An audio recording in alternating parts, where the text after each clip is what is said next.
और वहीं रायबरेली लोकसभा सीट पर राहुल गांधी ने नामांकन दाखिल किया। राहुल गांधी ने जिला कार्यालय स्थित नामांकन कार्यालय में पहुंचकर नॉमिनेशन दाखिल किया। उनके साथ रायबरेली के निवर्तमान सांसद सोनिया गांधी, बहन प्रियंका गांधी वाड्रा, बहनोई रॉबर्ट वाड्रा, पार्टी अध्यक्ष मल्लिकार्जुन खड़गे, केसी वेणुगोपाल, अशोक गहलोत समेत अन्य नेता मौजूद रहे। अशोक गहलोत जब राहुल के नामांकन में शामिल हुए तो राहुल ने उनसे नमस्कार किया और हाथ मिलाया। वहीं रायबरेली से रवाना होते समय प्रियंका गांधी अशोक गहलोत की गाड़ी में भी बैठी।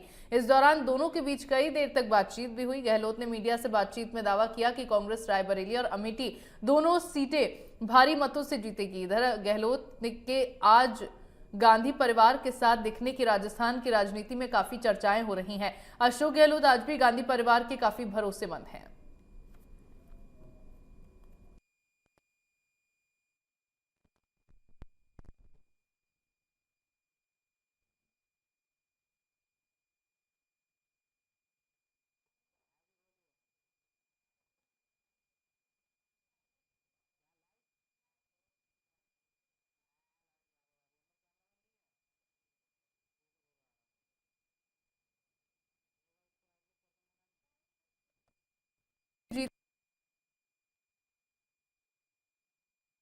हुआ था, दोनों ही सीटों पर कांग्रेस की ओर से अपने उम्मीदवार की घोषणा कर दी है।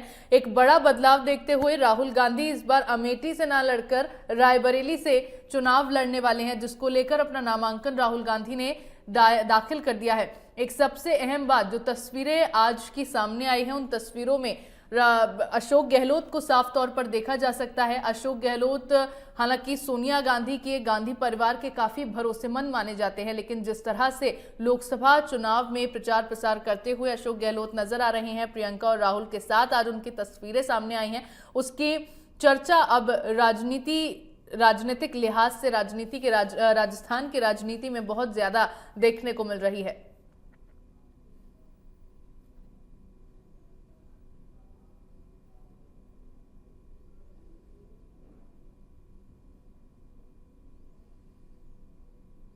तो ये तस्वीरें आप देख सकते हैं, नामांकन की तस्वीरें। राहुल गांधी ने रायबरेली से नामांकन दाखिल किया है। अशोक गहलोत की गाड़ी में भी प्रियंका गांधी बैठी। राहुल गांधी के नामांकन के वक्त भी अशोक गहलोत वहां पर मौजूद थे। खुश हैं राहुल चुनाव लड़े रायबरेली से, कार्यकर्ता में उत्साह का संचार। लड़ाई देख रहे हैं, दोनों चुनाव जीतेंगे बहुत भारी बहुमत से। राहुल गांधी भाग गए। वो कौन है दिखाने वाले, वो यही कहेंगे और क्या कहेंगे, वो खुद घबराई हुई है। गहलोत की मौजूदगी, उनकी प्रेजेंस आज राहुल गांधी के नामांकन के वक्त रही है, उसके कई मतलब भी अब राजस्थान की राजनीति में निकाले जा रहे हैं। राजस्थान की सियासत जो है, सियासी गलियारों में चर्चा भी बहुत ज़्यादा तेज होती हुई नजर आ रही है। हालांकि अशोक गहलोत हमेशा से सोनिया गांधी के और गांधी परिवार के काफ़ी भरोसेमंद रहे हैं। एक वक्त था जब अशोक गहलोत पर दांव लगाते हुए कांग्रेस के अध्यक्ष के रूप में अशोक गहलोत का नाम भी चुना गया।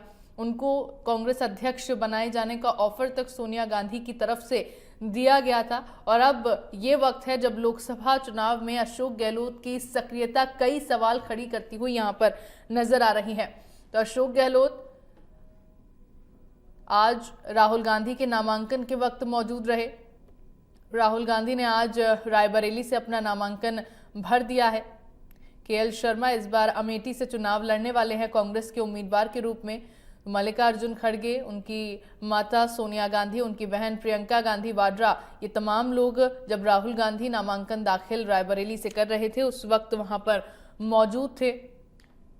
तो जहां एक तरफ रायबरेली और अमेठी को लेकर लगातार सस्पेंस बरकरार था, बीजेपी अमेठी लोकसभा सीट को, रायबरेली लोकसभा सीट को लेकर लगातार कांग्रेस पर हमलावर थी, वहीं सभी बातों पर अब विराम लगाते हुए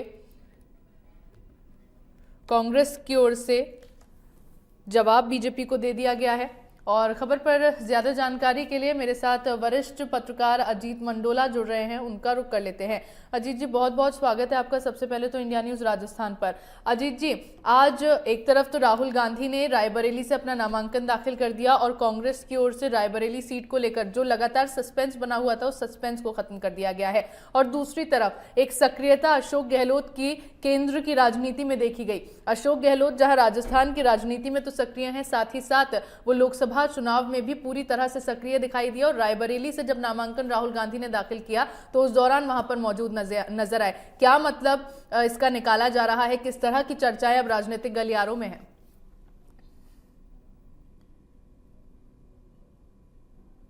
राहुल गांधी का नाम कल घोषित किया आज, और अमेठी से किशोरी लाल शर्मा जो उनके परिवार के काफी करीबी हैं उनको उम्मीदवार बनाया। थोड़ा चौंकाने वाला, हैरानी करने वाला फैसला रहा अमेठी का।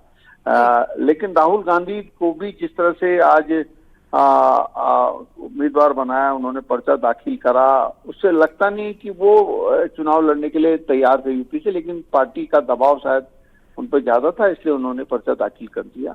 और जो एक माहौल जिस तरह से मैंने देखा, और राजस्थान के जो पूर्व मुख्यमंत्री अशोक गहलोत का अचानक परिवार के साथ वहां पहुंचना, तमाम तरह के संदेश इसके पीछे हैं। क्योंकि अशोक गहलोत को अमूमन पार्टी तभी बुलाती है या गांधी परिवार तभी बुलाता है जब कोई बहुत इंपॉर्टेंट महत्वपूर्ण मामला हो।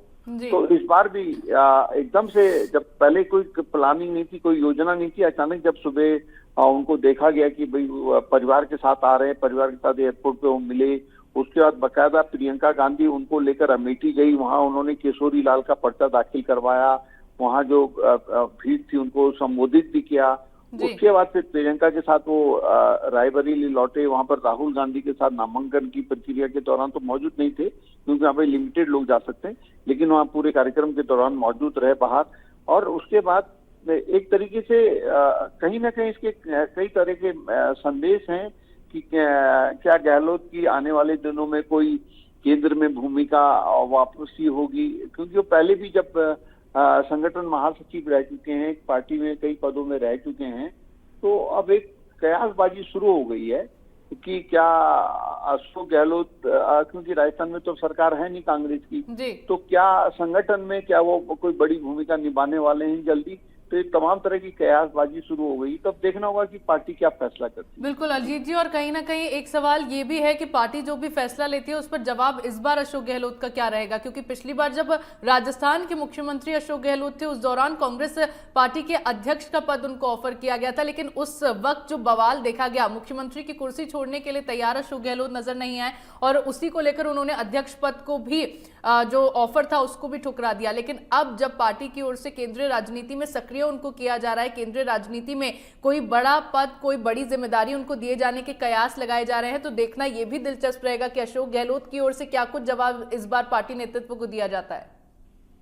नहीं, देखिए, एक बात बहुत क्लियर कर दूं पहले कि मैं वो जब मुख्यमंत्री थे उनको अध्यक्ष पद ऑफर हुआ था पार्टी की तरफ से, उन्होंने अध्यक्ष पद कभी ठुकराया नहीं था, वो अध्यक्ष बनना भी चाहते थे, लेकिन वहां पर एक ऐसी राजनीति हुई, उस राजनीति में उनको जबरदस्ती घसीट दिया गया। अचानक पार्टी का एक कोई फैसला हुआ कि, लेकिन वो कभी भी उन्होंने पार्टी के खिलाफ नहीं गए। वो पार्टी विधायकों ने उस समय एक फैसला ऐसा किया कि नहीं, अशोक गहलोत को यहीं रहना चाहिए। हालांकि सोनिया गांधी और राहुल गांधी ने उनको मानस बना लिया था, वो तैयार भी हो गए थे, लेकिन कुछ घटनाक्रम, कुछ राजनीति ऐसी हुई जिसमें उनको उलझा दिया गया।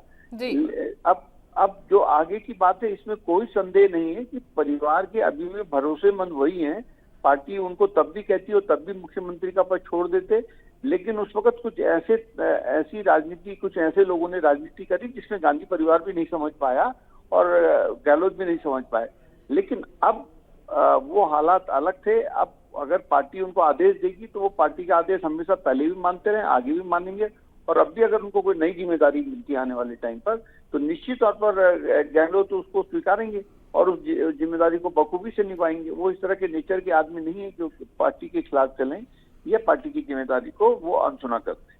जी बिल्कुल अजीत जी, क्योंकि आज राहुल गांधी ने जब नामांकन दाखिल किया तो उस दौरान अशोक गहलोत वहां पर नजर आए और केंद्रीय राजनीति में सक्रियता उनकी जिस तरह से नजर आई है, उसके बाद एक बड़ा संदेश यहां पर कहीं ना कहीं दिखाई दे रहा है और लग रहा है, कयास भी यही लगाए जा रहे हैं कि आने वाले वक्त में गांधी परिवार और कांग्रेस पार्टी की ओर से कोई बड़ी जिम्मेदारी केंद्र की राजनीति में अशोक गहलोत को मिल सकती है। अजीत जी, बहुत बहुत शुक्रिया आपका इन तमाम बातचीत के लिए।